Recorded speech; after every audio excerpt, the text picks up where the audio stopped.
Hey guys, it's Marlon Herlock here of HallelujahLifestyle.com, and I want to welcome you to 2019. I am so excited about this season edition of Herbally Speaking. We are going to kick off 2019 by looking at a series that we get questions from throughout the program, throughout the year. And those questions relate to how to select herbs, how to prepare herbs, and how to store herb. So in the next three or so series of Herbally Speaking, beginning 2019, we are going to be looking at a series entitled How to Select, Prepare, and Store Herbs Properly. Uh, at the end of the series, I'm going to be doing a demo or an example of a formulation to show persons just how to combine herbs effectively. All right, so you don't want to miss this series episode of Herbally Speaking. If you have not yet subscribed to our channel, please do so now. So don't go anywhere. You are watching Herbally Speaking on HallelujahLifestyle.com.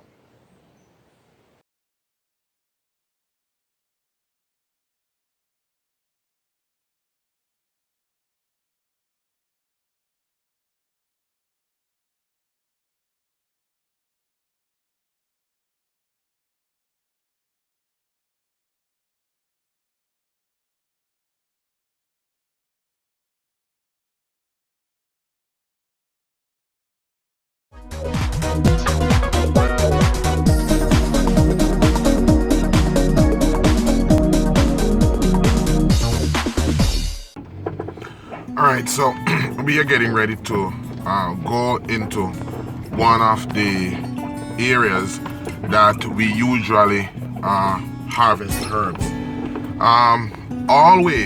Always select herbs from areas free of heavy human trafficking, free of pollution, free from animal feces, pesticide contamination, and we select herbs that are wild crafted and organically grown. So right now I'm going to one of the remote locations from which we select our herbs. When you select herb is really dependent on you. If you are growing plants and the plant part you intend to use, it's really dependent on you. But the parts of the plant that are used are typically the flower, the leaves, stem, bark, and also the root. Making note of this is very important because this will determine the dosage and type of herbal preparation. And we're going to be looking at this later on. And when we talk about type of preparation, we're talking about whether you're going to be making a tincture, an infusion, a decoction, etc. And when I do the example, I'll be explaining to you, as we talk about preparation, I'll be explaining to you more what these are. But typically the strength of the plant starts from the root up. So different parts of the plant carries different strength, and that strength starts from the root up. All right, so we are almost close to the foothills that we are going to be doing our shots from today. All right, so I'll see you in the next video.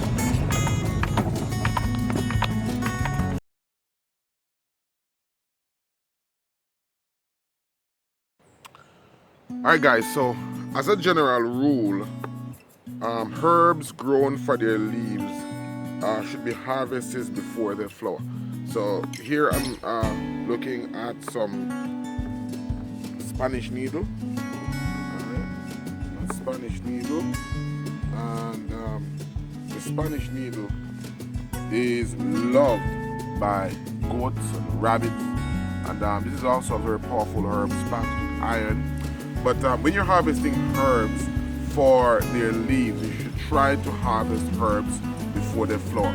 So this one would not be a very good candidate for harvesting. Here's one that has not yet begun to flower. After herbs flower, most herbs tend to lose their flavor or become bitter, and they also become hardy. You also want to pick leaves when they are tender and contain the highest amount of oil, which supplies taste and fragrance. Alright, for most herbs, the best time to pick is early in the morning, just as the dew evaporates before the heat of the day. So right now I'm in the wild here, pretty early in the morning, it's about after 7. So some of the plants, if you look on them, like this one, you can see that the dew is still on them. And so you want to pick herbs just after the dew has evaporated, when the plants are tender and fresh, not after the sun has, the heat of the sun has, begun to dry them out. Harvest early and frequently to encourage plants to produce new growth. It's okay to prune a perennial to about half its height, and this is a perennial, and I'm going to show you exactly how to do that. You want to cut it back, and I'm going to be using my roll cut to do that. Alright, so when you're pruning, you want to get a roll cut like this, because you want to be environmentally responsible.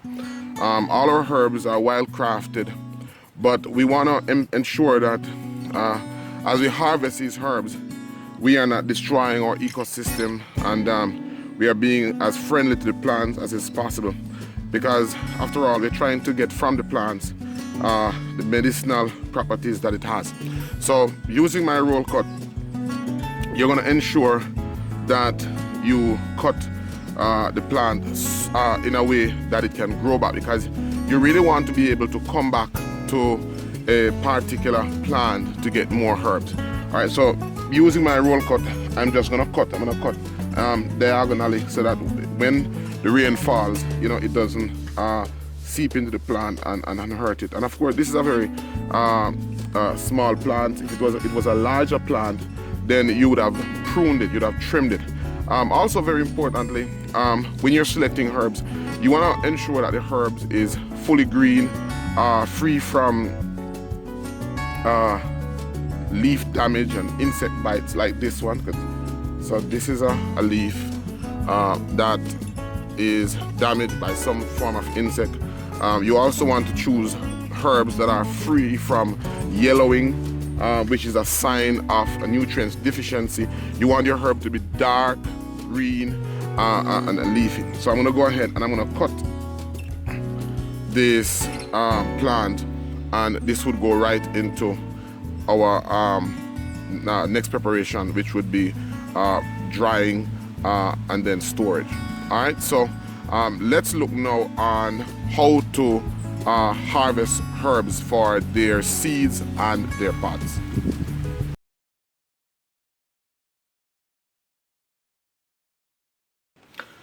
Alright, so here we have a beautiful periwinkle.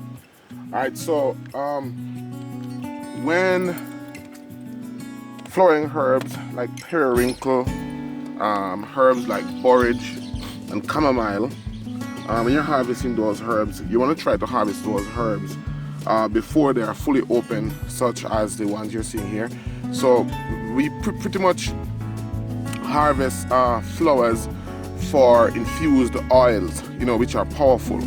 Alright, so when you're harvesting herbs for their flower, you want to ensure that you harvest the buds before they actually open. So you want to harvest the buds like this, right before they open. And herbs that are grown for their seeds, like dill and fennel, as the seed pod begin changing their color, changing to like a brown color, then you want to harvest those herbs. If you're harvesting herbs for their roots, like the duppy gun, which is a powerful herb, then you want to harvest those herbs in the summer, or like right now in December, when the roots are really fat and full of substance. All right, so let's now look at how to harvest herbs for their bark.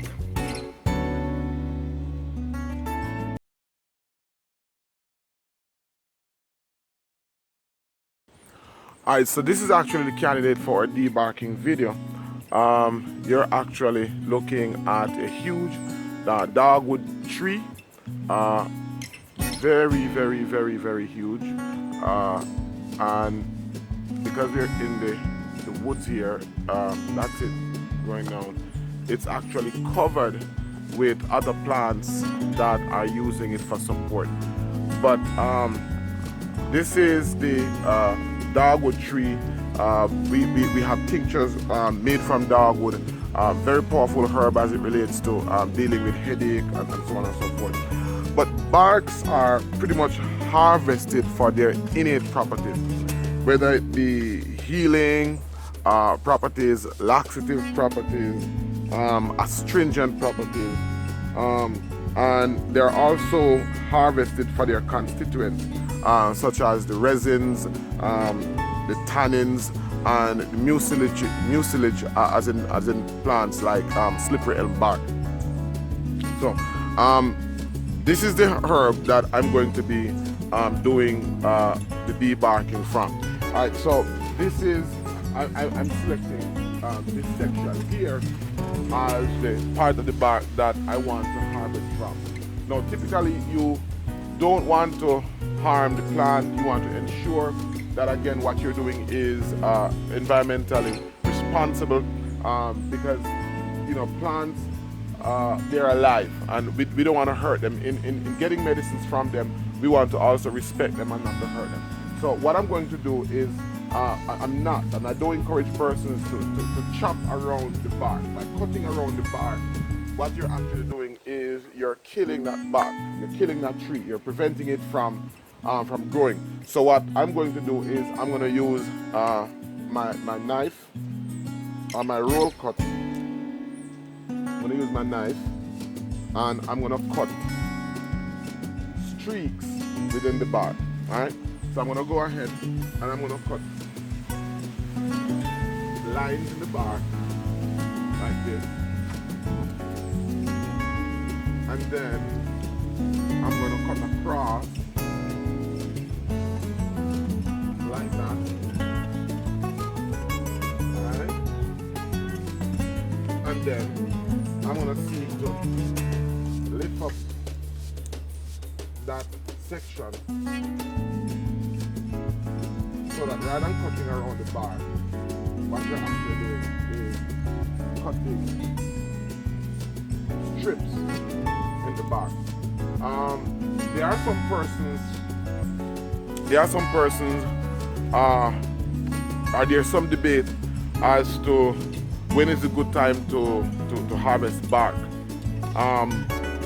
Some say it should be done in the full moon. Some say it should be done in spring. Typically for me, I choose to do it round about spring or in fall. Why? Because in spring, the nutrients, the sap, the tree, the plant has a lot of sap that is moving from the roots to the limb. And so a lot of that nutrients, a lot of that medicine at that time will be in the bark. All right? In fall, the reverse takes place, where a lot of the nutrients leaves the leaves and the stem and goes into the root. So again, at that time, there's going to be a lot of sap and a lot of medicine in the plant. So for me, that of course, there are some plants that it's pretty good to harvest it during a full moon, because when the moon is full, it has a gravitational pull on the earth as it relates to all liquid, and so because of that, there'll be more sap in the plant. Also, you'll realize that the plant has more light. Not only will it have light in the day, but it would have additional light in the plant, and ensuring that there's a lot of sap. So I'm going to go ahead and I'm going to remove these strips. It may be a little labor intensive, but this dogwood tree has such a strong scent. Such a strong scent. Alright? Of course, alright, so here we go. Removing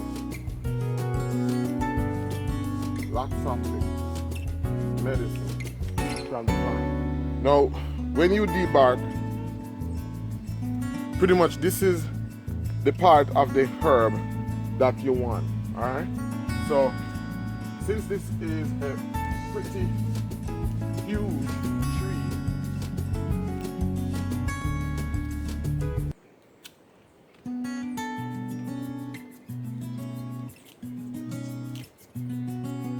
alright, so there you go. Very nice scent dogwood tree, and pretty much that's how you debark plant. And so in about a month or three, this section that you have removed from the plant will grow back, and the plant will be left intact. Alright, so I want to thank you for joining us on this series. If you like this video, I want to encourage you to like it, to subscribe, and to share it. And please, for 2019, our goal is to expand our YouTube community to 10,000 new members. So if you like this video, please share it with your friends so that we can get our other videos as they are released. Alright? So this is Marlon Herlock saying that until next time, your health is your responsibility, and the greatest weapon against sickness and disease is education, not medication.